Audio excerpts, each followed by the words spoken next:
ఆంధ్రప్రదేశ్‌లో సలహాదారులు దాదాపు 43 మంది ఏదో ఉన్నారంటున్నారు. వీళ్ళకి కూడా ఎన్నికల కోడ్ వర్తిస్తుందని ఎన్నికల సంఘం స్పష్టం చేసింది. దీని మీద కొన్ని రోజులుగా నడుస్తున్న చర్చ మీకు తెలుసు. నేను కూడా మాట్లాడాను. వాలంటీర్ల విషయంలో వాలంటీర్లు నిజానికి ఉద్యోగులు కాదు. కానీ ప్రభుత్వం దగ్గర ప్రతిఫలం తీసుకుంటారు. సమ్ కైండ్ ఆఫ్ ఒక విధమైన అవుట్ సోర్సింగ్ లాగా వాళ్ళు. అయినా వాళ్ళు కూడా ఇందులో కాబట్టి వాళ్ళు ఉద్యోగులు కాదు. అందువల్ల వాళ్ళు ఎన్నికల ప్రక్రియలో పాల్గొనకూడదని ఎన్నికల సంఘం చెప్పింది. దానికి తరుణోపాయంగా వాళ్ళలో వందల మంది రాజీనామా చేసి వైసీపీకి అధికారిక మద్దతుదారులుగా మారిపోయారు. వాలంటీర్లే అలా చేసినప్పుడు ఇంకా రాజకీయంగా కీలక పాత్ర వహించే ముఖ్యమంత్రి తర్వాత దాదాపు ఆ స్థానంలో మాట్లాడే సజ్జల రామకృష్ణారెడ్డి లాంటి వాళ్ళు ఏం చేస్తారు? దీని మీద చర్చ కానీ కొంచెం భిన్న కోణాలు ఎక్కడొచ్చాయంటే రాష్ట్ర ఎన్నికల కమిషనర్ ముఖేష్ కుమార్ మీనా పొలిటికల్ ఎగ్జిక్యూటివ్ను అంటే రాజకీయ శాసన కార్యనిర్వాహక వర్గాన్ని మేము అంటుకోము, వాళ్ళు పొలిటికల్ ఎగ్జిక్యూటివ్ ఏది ఉందో అది వచ్చే ఎన్నికల వరకు ఉంటుంది, దాన్ని మేము డిస్టర్బ్ చేయము అని చెప్పారు. అయితే పొలిటికల్ ఎగ్జిక్యూటివ్ అన్నప్పుడు ఈ సలహాదారులు ఏమవుతారు? సజ్జల విషయం కూడా అడిగారు మీడియా వాళ్ళు, అలాంటి వాళ్ళ సంగతి ఏంటని.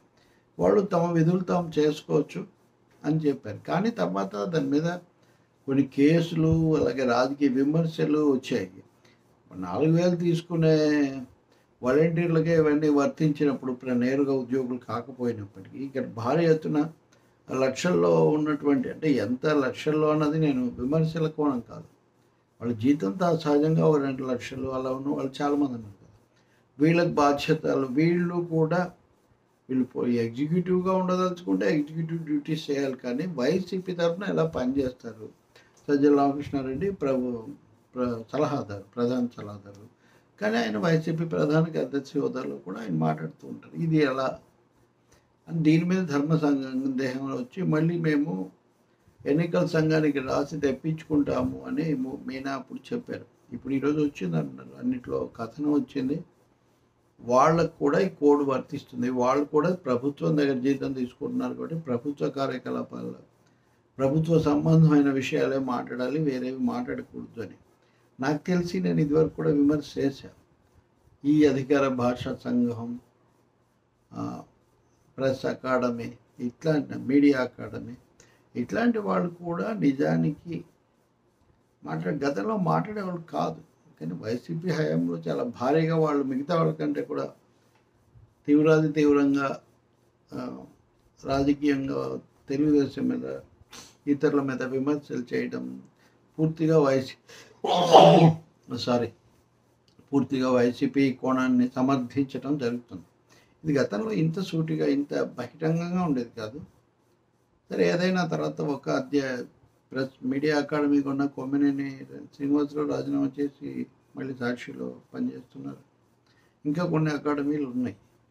బహుశా ఇప్పుడు సలహాదారుల గురించి వచ్చిన ఈ సూచన అకాడమీలకు కూడా వస్తుందేమో, రాకపోవచ్చు కూడా. ఎందుకంటే అవి స్వయం ప్రతిపత్తి కలిగినవి, వాళ్ళ ఇష్టం, వ్యక్తిగత హోదాలో వాళ్ళు ఎందుకు చేయకూడదు లాంటివి కూడా రావచ్చు. కానీ సలహాదారులు అనేవాళ్ళు మటుకు ముఖ్యంగా రకరకాల సలహాదారులు ఉన్నారు. అజయ్ కల్లాం, సజ్జల రామకృష్ణారెడ్డి ఇలాంటి వాళ్ళ పేర్లు మనకు ఎక్కువగా మనం వింటుంటాం. కానీ అది కాకుండా కూడా ఉన్నారు.